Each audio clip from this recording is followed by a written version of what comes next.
नमस्कार दोस्तों, स्वागत बा रउरा लोग के फिर से एक नया पारिवारिक कहानी में। अगर कहानी अच्छा लगे तो लाइक और सब्सक्राइब करी और कमेंट के माध्यम से बताई कि ई कहानी रउरा लोग के कैसन लागल। आज के कहानी बा करम के फल भाग 2। भाग 1 में हमनी के देखनी जा कि कैसे राजा धनुष लगला के वजह से युवक से माफी मंगलन। तो युवक कहलस कि राजा, रउरा जानबूझ के ऐसन ना कइले रही, जो भी भइल अनजाने में भइल, ऐसे माफी मांगे के कोई जरूरत नहीं है। राजा सामने के पेड़ में बांधल अपन घोड़ा खोल के ओ पर सवार होखल चलन त देखलन कि राक्षस घोड़ा के पीठ पर घाव क देले बा। राजा बड़ा चिंतित भइलन कि अब ऊ महल कैसे पहुँचियन। ऊ युवक के संबोधन करने में दिक्कत महसूस करत रहन, ऐसे ऊ युवक के नाम पूछलन त युवक सुदर्शन बतैलस। राजा के घोड़ा के जख्मी देख के सुदर्शन राजा से कहलस कि राजन, रउरा हमार घोड़ा पर सवार हो जाई। ई घोड़ा लेके हम पैदल ही चल जाई। राजा बिना लगाम के घोड़ा पर बैठे में थोड़ा सकुचात रहन त सुदर्शन कहलस कि रउरा के राउर महल तक छोड़ दी, रउरा बिल्कुल चिंता मत करी। राजा घोड़ा पर सवार हो गइलन और ओकर गर्दन के पकड़ लेलन। घोड़ा दौड़ लगैलस और कुछ समय में राजा आपन महल के पीछे वाला बाग में पहुंच गइलन। ऊ घोड़ा से कूद के नीचे उतरलन त देखलन कि एक युवती ओकरा पास चलल आवतिया। जब युवती निकट आयल त देखलन कि ऊ त राजा के बेटी वंशिका हिया। राजा कड़कड़ाती आवाज में पूछलन कि वंशिका, तू एजा का करत आड़ू? राजकुमारी के त सिट्टी पिट्टी गुम हो गई और ऊ मौन खड़ा रहल। राजा के आंख क्रोध से लाल हो गई, मगर बदनामी के डर से बेचारा चुपचाप महल में बेटी के साथे आ गइलन। सुबह दरबार लागल और राज्य के कार्य पर चर्चा होखे लागल कि प्रतिहारी बतैलस कि महाराज, एक बूढ़ा रउरा से मिलल चाहता। ऊ कहता कि एक सौदागर ह और ऊ रउरा के कुछ देल चाहता।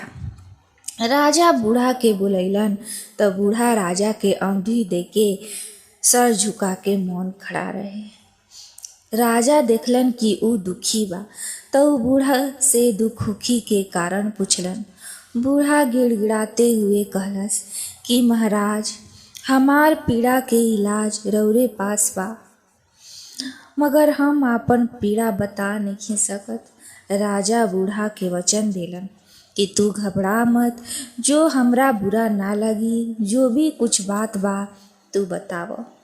तब बूढ़ा कहलस कि महाराज, राउर बेटा और हमार बेटी के पीछे पड़ल बा।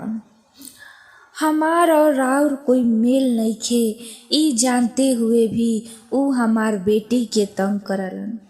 राजा राजकुमार के बुलवा भेजलन त राजकुमार दरबार में हाजिर भइलन। राजा राजकुमार के डरते हुए उनकर हरकत के बारे में पूछलन तो राजकुमार ओह बात के स्वीकार कइलन। राजा क्रोध में ही राजकुमार और ओह लड़की के शादी के निर्णय सुना देलन। सब सभासद सन रह गई और राजा आपन महल के ओर चल देलन। ऊ अपन बेटा के करतूत के पता करे खातिर जनता के बीच जाए के सोचलन और वेश बदल के ऊ महल के पीछे वाला बस्ती में जा पहुंचलन। उहाँ के लोग से पता चलल कि राजकुमारी एक लकड़हारा के प्यार में पागल बिया और राजकुमार आपन ताकत के गलत इस्तेमाल करता। जनता में के एक आदमी कहलस कि लागता कि राजा के मति खराब हो गइल बा। अगर ऐसे ही चली तो जल्दी से जल्दी कोई दोसर राजा ए राज पर कब्जा जमा ली। राजा महल आके अपन गुप्तचर के बुलवा भेजलन। उ राजकुमार और राजकुमारी के बारे में उनका से पूछताछ कैलन त उ सब गर्दन झुका लेलसन। गुप्तचर के मुखिया राजा से कहे लागल कि महाराज, हमनी के राउर नमक खैले बानी जा, हमनी के इतना हिम्मत नइखे कि राउर लइकन के बारे में हम कुछ कह सकतन। राजा क्रोध में कहलन कि यहाँ के लोग पहले यहाँ के नागरिक बा, फिर राजा या राजकुमार। गुप्तचर तब बतैलस कि महाराज, पूरा राज में लोग हंसतान कि राजकुमारी एक लकड़हारा से शादी करिहन और राजकुमार के शादी राजा एक घूम घूम के सामान बेचे वाले बनिया के लड़की से। राजा के ही बात सुन के बड़ा दुख भइल, लेकिन वो विधि के विधान समझ के चुपचाप रह गइलन। राजकुमार के शादी में पड़ोसी राज्य के भी निमंत्रण भेजल गईल त सब राजा के खिल्ली उड़ावे लगलन। बनिया के दुकान के सामान उपहार स्वरूप भेजल गईल। राजा बड़ा ही दुखी भइलन और सोचे लगलन कि एक बार के बेइज्जती अच्छी बा, लेकिन बार बार के बेइज्जती ना। उ गुप्तचर से ओ लकड़हारा के पकड़ के लावे के कहलन। गुप्तचर जब लकड़हारा के पकड़ के लाइलन त राजा उनका तरफ बिना देखे ही राजकुमारी के साथ शादी करे के आदेश दे देलस। राजकुमारी वंशिका के कुछ दिन तक बिना भूखे प्यासे रहल। आपन मनचाहा लइका से शादी की बात सुन के बड़ा ही खुश हो गई। तय दिन पर राजकुमार और राजकुमारी दोनों के विवाह हो गई। जब राजकुमारी राजा के पैर छुए और उनका से विदा लेवे खातिर अइली त राजा रोते हुए कहलन कि बेटी, तू हमार हृदय में छेद कर देलू। हम तहरा के हर खुशी देल चाहत रही, लेकिन तू लकड़हारा से शादी कर के मंजूर कैलू। राजकुमारी राजा से उनकर पति के भी आशीष देवे के कहल त राजा पुत्री मुँह में लकड़हारा के सर पे हाथ रखलन और ओकर बाह पकड़लन त देखलन कि ई लइका तो उहे युवक ह जो जंगल में उनका के राक्षस से प्राण बचैले रहे। राजा ओकर वास्तविक परिचय पूछलन। तबे आश्रम से एक गुरुजी ओइजा अइलन और कहे लगलन कि राजन, ई लइका तहार पड़ोसी राज्य के राजकुमार ह और हम ओकर पितामह बानी। हमार बेटा तारा से युद्ध में हार के सामना कैले रहे, ऐसे हमरा लागल कि हम आपन पुत्र मुँह में बेटा के निर्मल बना देनी।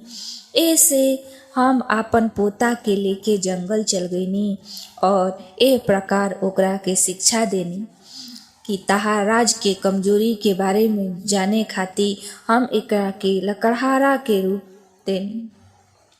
तू शर्म से ही मर जा।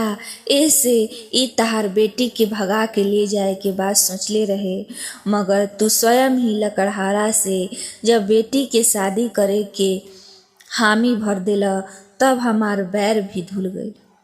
पास में खड़ा बूढ़ा बनिया भी तभी सर झुकाते हुए कहे लागल कि महाराज, ई बेटी हमार नातिन हिया। रउरा युद्ध में हमार दामाद के हत्या कैले रही, ऐसे हम ही रउरा के अपन बेटा के वह कहनी कि कुछ लइका के तैयार कर रउर बेटा के ही रउरा खिलाफ कर दी, लेकिन रउरा हमार नातिन के उद्धार कर देनी। ऐसे हम अपन किए पर बड़ा ही शर्मिंदा बानी। राजा सर उठा के ईश्वर के धन्यवाद कहलन और आपन सर झुकाते हुए कहलन कि रउरा लोग हमार कुकृत्य के कारण हमरा से नाराज रही, ऐसे हम क्षमा के अधिकारी बानी। हम राजा वही समय संन्यास लेवे के घोषणा कर देलन और अपन बेटा वंश के राजकाज सौंप के जंगल की ओर चल देलन। राजकुमार वंश के अपन पिता के प्रति के मैल भी निकल गई और वो सही ढंग से शासन व्यवस्था संभाले लागल। राजा सुदूर जंगल में चल गइलन, जहाँ उनका दाढ़ी वाला बाबा और यज्ञ के आचार्य मिलन। ऊ राजा के बतैलन कि सब नियति के खेल बा, तू पुराना जन्म में हमार शिष्य रह, ऐसे हम और हमार शिष्य तारा के जोशाचार्य बन के समय समय पर मदद कैनी। राजा बाकी समय वही जंगल में कंद मूल खाते तप करते बितैलन। जब ऊ एकदम जर्जर हो गइलन त राक्षस से फिर उनकर मुलाकात भइल त ऊ राक्षस से नर बलि बंद करे की प्रार्थना कैलन।